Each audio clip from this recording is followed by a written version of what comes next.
नमस्कार, देख रहे हैं न्यूज 18 और मैं हूं आपके साथ अंजलि मलिक। लखनऊ से बड़ी खबर इस वक्त जहां अखिलेश यादव आज पार्टी कार्यालय में बड़ी बैठक करने वाले हैं।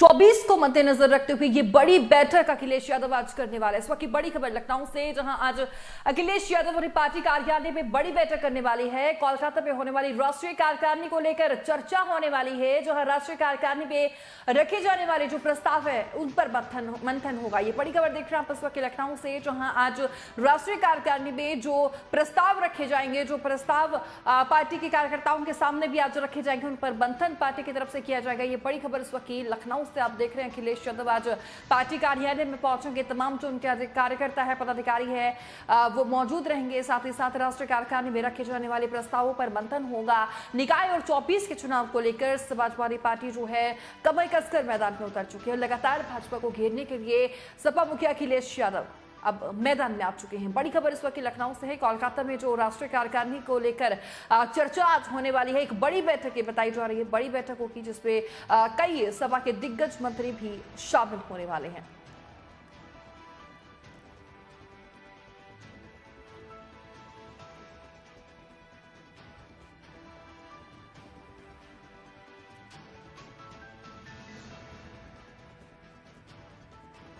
तो लखनऊ से ये बड़ी खबर देख रहे हैं हम इस वक्त की, जहां अखिलेश यादव आज अपने पदाधिकारियों के साथ, कार्यकर्ताओं के साथ एक बड़ी बैठक मंत्रियों के साथ करने वाले हैं।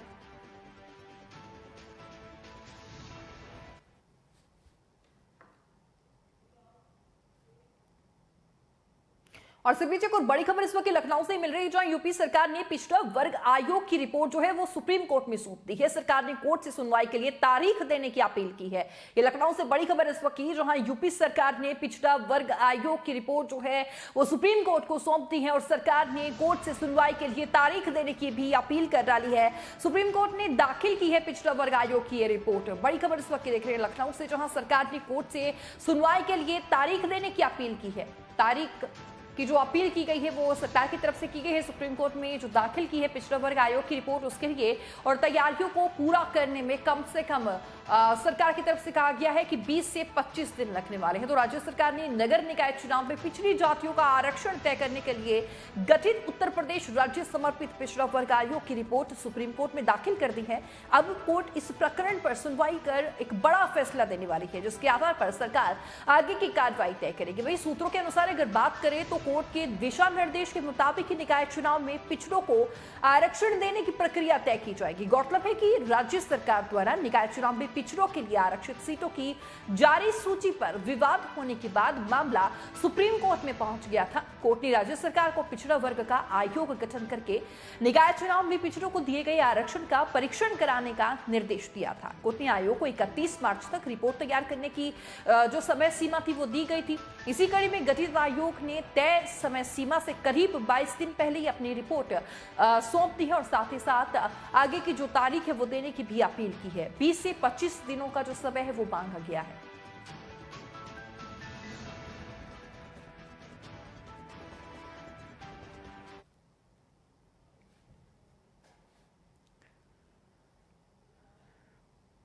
और इस बीच बिजनौर से बड़ी खबर इस वक्त की, जहां समाजवादी पार्टी अध्यक्ष और उत्तर प्रदेश के पूर्व मुख्यमंत्री अखिलेश यादव ने 2022 विधानसभा चुनाव के परिणामों पर जमकर सवाल उठाए हैं। कहा कि आगामी लोकसभा चुनाव में लोगों को संविधान बचाने के लिए मतदान करना ही होगा। यादव बिजनौर में एक निजी कार्यक्रम में शामिल होने के लिए पहुंचे तो इस दौरान बातचीत में आरोप लगा दिया कि पिछले साल हुए प्रदेश विधानसभा चुनाव में सत्तारूढ़ भारतीय जनता पार्टी और प्रशासन ने मिलकर विपक्ष की जीत रहे उम्मीदवारों को बेईमानी कर हरा दिया। उन्होंने कहा कि इस बार लोकसभा चुनाव में देश के लोगों को संविधान बचाने के लिए वोटिंग करनी होगी। क्या कुछ कहना है अखिलेश यादव का, सुनिए।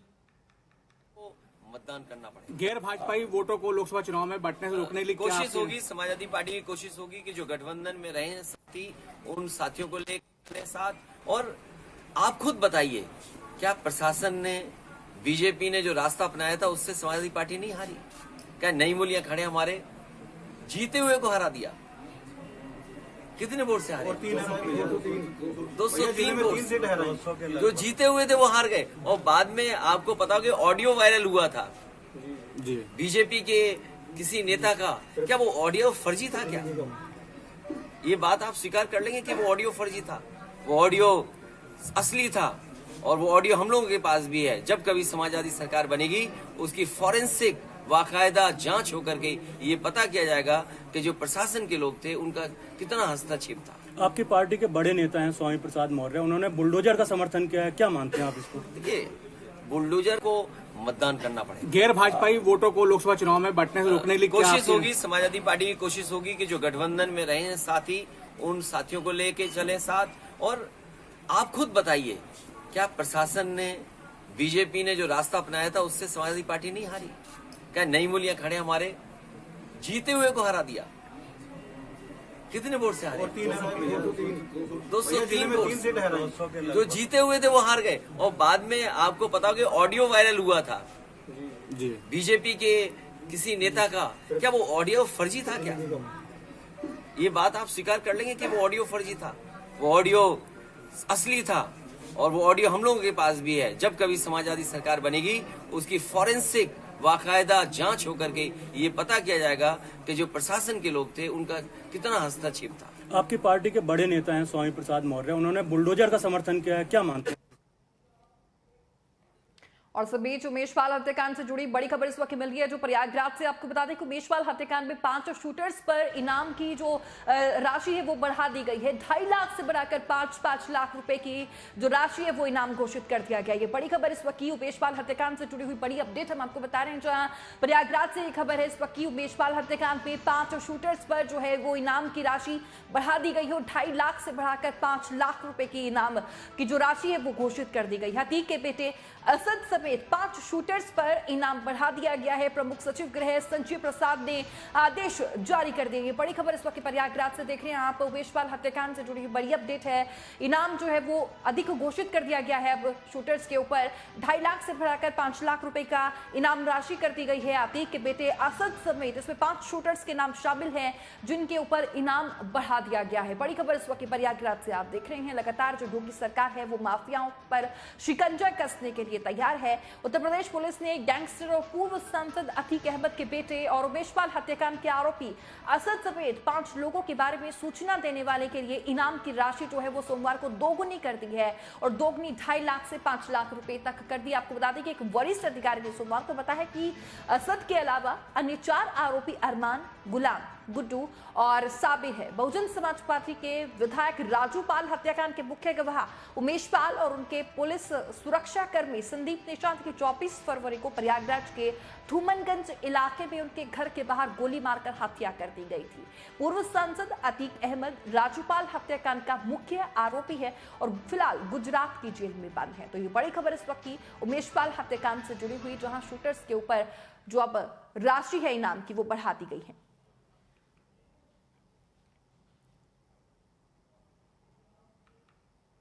और यूपी के महोबा जिले में केंद्रीय सड़क और परिवहन मंत्री नितिन गडकरी और प्रदेश के मुख्यमंत्री योगी आदित्यनाथ ने सोमवार को 3500 करोड़ की सड़क परियोजना का लोकार्पण और शिलान्यास किया है। केंद्रीय मंत्री ने कहा कि साल 2024 से पहले यूपी की जो सड़कें हैं वो अमेरिका की तरह दिखेंगी। ऐसी सड़कें बना देंगे जिसकी आप कल्पना भी नहीं कर सकते। उन्होंने मंच से यूपी के लिए 41,000 करोड़ रुपए की अन्य सड़क परियोजनाओं के लिए भी घोषणा की है। और शहर के पुलिस लाइन स्थित मोदी ग्राउंड में आयोजित कार्यक्रम में केंद्रीय मंत्री ने इन सड़कों के किनारे कोल्ड स्टोर, लॉजिस्टिक पार्क भी बनाने पर जोर दिया है। कहा है कि अयोध्या में राम मंदिर का निर्माण हो रहा है, अब देश में राम राज्य होगा, ऐसा मेरा विश्वास है।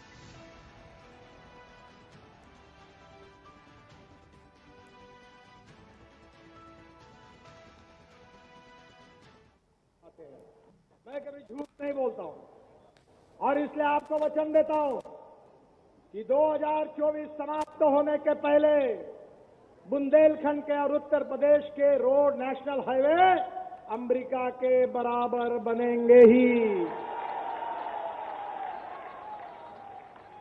आप भूल जाओगे पुरानी यादों को। ऐसे रोड बना देंगे कि आप कभी कल्पना नहीं कर सकते। लोगों का विश्वास नहीं बैठता। जब मेरठ का हाईवे बना तो 4.5 घंटे लगते थे। मैं कहता था 45 मिनट में होगा, तो पत्रकारों ने उसके ऊपर बॉक्स निकाला, ये क्या बोल रहे, और आज 40 मिनट में लोग आते हैं। दिल्ली से जयपुर 2 घंटे में, इतना ही नहीं तो दिल्ली से चंडीगढ़ 2.5 घंटे में, दिल्ली से देहरादून 2 घंटे में, दिल्ली से श्रीनगर 8 घंटे में, दिल्ली से कटरा 6 घंटे में, दिल्ली से अमृतसर 4 घंटे में, दिल्ली से मुंबई 12 घंटे में और चेन्नई से बेंगलोर 2 घंटे में, और कल ही प्रधानमंत्री ने उद्घाटन किया बेंगलोर से मैसूर 1 घंटे में। और जितने नाम मैंने गिनाए ये तो फिल्म के पहले का ट्रेलर है। असली फिल्म शुरू होना, बस तुम एक ही काम करो, डबल इंजन को लगा दो, ताकत दो और देखो कैसे होगा। एक तरफ योगी जी के नेतृत्व में उत्तर प्रदेश विकास करेगा, गांव गरीब मजदूर किसान का कल्याण होगा, और दूसरी तरफ बीच दिल्ली से खबर है जहां बागेश्वर धाम के संत पंडित धीरेन्द्र का एक बड़ा बयान सामने कहा है कि अब बातों से काम नहीं चलने वाला है, सड़कों पर उतरना होगा। बता दें आपको कि मध्य प्रदेश के छतरपुर स्थित बागेश्वर धाम के संत पंडित धीरेन्द्र कृष्ण शास्त्री का ये बयान सामने आया है। हर साल के लिए ये अगर तुम नहीं अब कर पाए, अभी नहीं कर पाए तो फिर कब होगा? हिंदू कब जागेंगे? और क्षमा कीजिएगा, बातें तो हमने भी बहुत की और यहाँ हमसे पहले भी जो माइक पकड़े रहे वो भी बातें ही कर रहे हैं, और तुम भी सुनते सुनते इतने पक गए कि मोबाइल के अलावा तुम्हारे पास कोई उपाय नहीं। बीच बीच में थोड़ा तुम हुल्ला कर देते हो, थोड़ा जुनून जाग जाता है, हाथ में फुरूरू आ जाती है, थोड़ा कह देते हो, पर तुम भी ठंडा पानी पीकर फ्रिज की भांति ठंडे हो जाते हो। हम तुमसे अब कहेंगे कि अब बातों से काम नहीं चलना है, अब तुम्हें सड़कों पर निकलना पड़ेगा। अब बाहर निकलना पड़ेगा, बाहर निकलकर जगना पड़ेगा। अब सनातन के लिए तुम्हें कुछ करना पड़ेगा, चाहे पुरुष हो और वीर रूप में हमारी माताएं हो, अब सबको जागना पड़ेगा। और क्षमा कीजिए मेरे पागलों, ये अपना सौभाग्य है कि मध्य प्रदेश में छतरपुर जिले में जो रामनवमी की यात्रा निकलती है। और बिहार से खबर है जहां बिहार के भागलपुर के समरहरणालय परिसर में आज अल्पसंख्यक अधिकार मंच की ओर से 1 दिवसीय धरना प्रदर्शन का आयोजन किया गया। इस धरना प्रदर्शन में सभी प्रदर्शनकारी सरकार के खिलाफ जमकर नारेबाजी के साथ साथ उन्होंने केंद्र की सरकार को भी पूर्णपेन फेल बताया है। अपनी 10 सूत्रीय मांगों को लेकर अल्पसंख्यक अधिकार मंच के सदस्यों ने समरहरणालय परिसर में 1 दिवसीय धरना दिया है।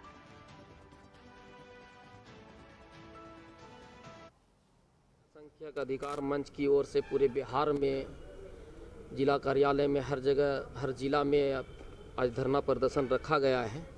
सच्चर कमेटी की तरफ से केंद्र द्वारा जो अल्पसंख्यकों को कुचला दबाया जा रहा है उसके तहत आज हम लोगों ने धरना रखे हैं और केंद्र सरकार को हम आग्रह करना चाहते हैं कि अल्पसंख्यकों को जो कठिनाइयाँ हो रही है हिंदुस्तान के सरजमीन पे वो कठिनाइयों को वो बंद करें। जैसे कि इसमें बात है धार्मिक स्वतंत्रता पे ठुकराना, ये बंद करें और सरकारी दफ्तरों में जो है उर्दू बहाली हो और सरकारी दफ्तर में उर्दू ऑपरेटर को जो है बहाल किया जाए और आर्मी में जो है उर्दू के ये अल्पसंख्यकों के माध्यम के तरफ से उस संख्या उसमें जो परसेंटेज कम होते जा रही है आज की डेट में वो उसमें बढ़ाया जाए।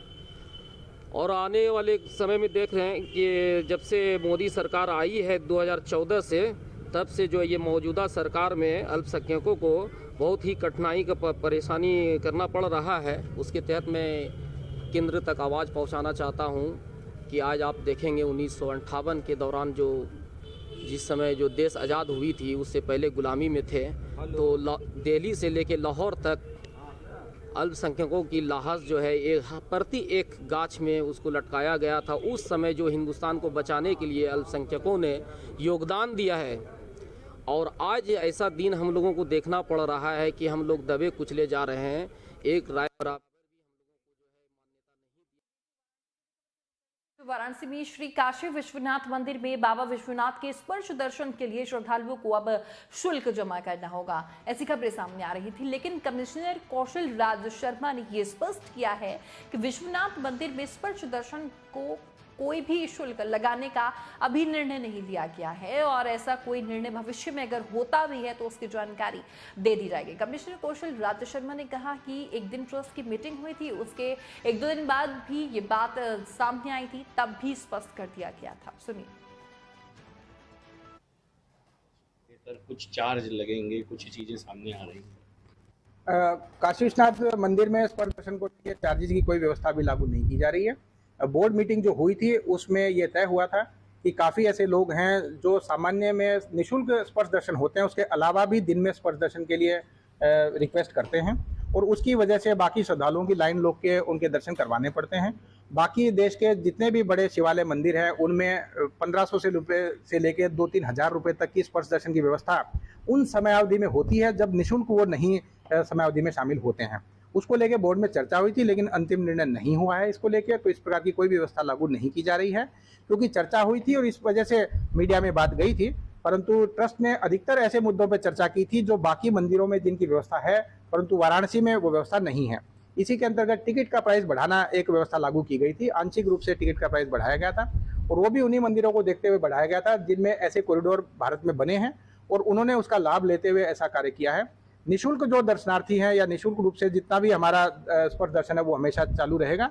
इसके अलावा भी कोई शुल्क अभी मंदिर में लागू नहीं किया जा रहा है। बोर्ड अगर कभी भविष्य में कभी आने वाले वर्षों में अगर कोई इस प्रकार का निर्णय लेगा तो तब का तब इसको फाइनल निर्णित किया जाएगा, लेकिन फिलहाल ऐसी कोई व्यवस्था लागू नहीं हो रही है। सर, कोई ड्रेस कोड वगैरह भी शुरू हो रहा है पुजारियों के लिए?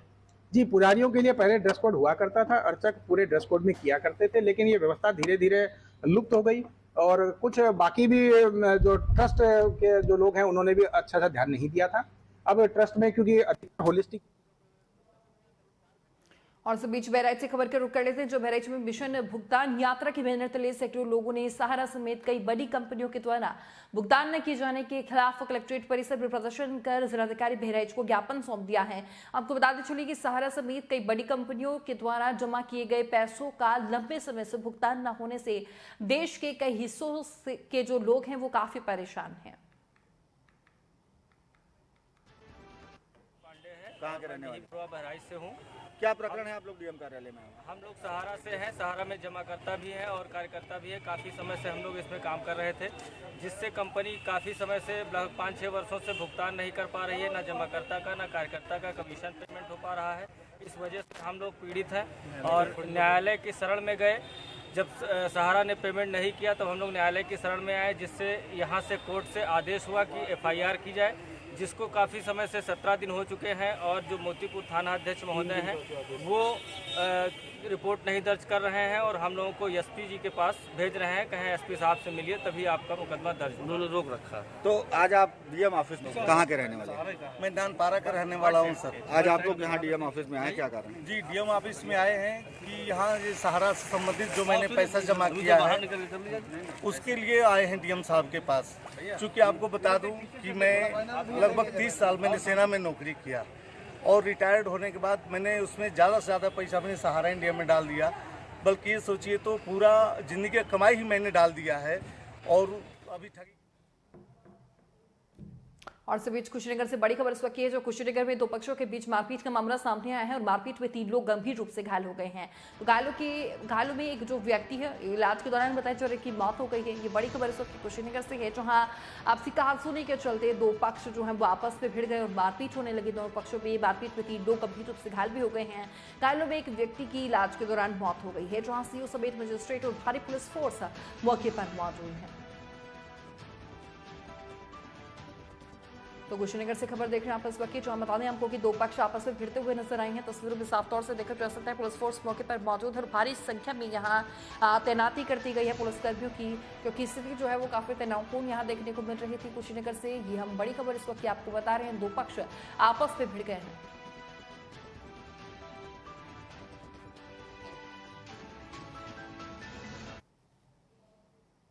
और अक्सर जैसे जैसे अब गर्मी बढ़ती जा रही है मौसम में, तो आगजनी की घटना भी लगातार बढ़ती हुई नजर आ रही है। ताजा मामला कासगंज से है, जहां बता दें हमको कि कासगंज में एक मामला सामने आया है जहां आगजनी की घटना को लेकर फायर ब्रिगेड अब अलर्ट हो गया है। फायर ब्रिगेड कर्मियों ने कासगंज जिले भर के हॉस्पिटल्स और बिल्डिंग में फायर के संसाधनों की जांच पड़ताल शुरू कर दी है ताकि समय रहते हुए आगजनी की कोई भी जो घटना है वो घटित ना हो सके। बॉस, आज आपके द्वारा दमकल कर्मियों द्वारा जो चेकिंग अभियान चला जा रहा है, कहाँ चेकिंग हुई और देखिए, क्या कुछ मिला? ये हम सुबह से लगभग हमारा चेकिंग अभियान चल रहा है 9 बजे से और शाम के 5 बजे तक।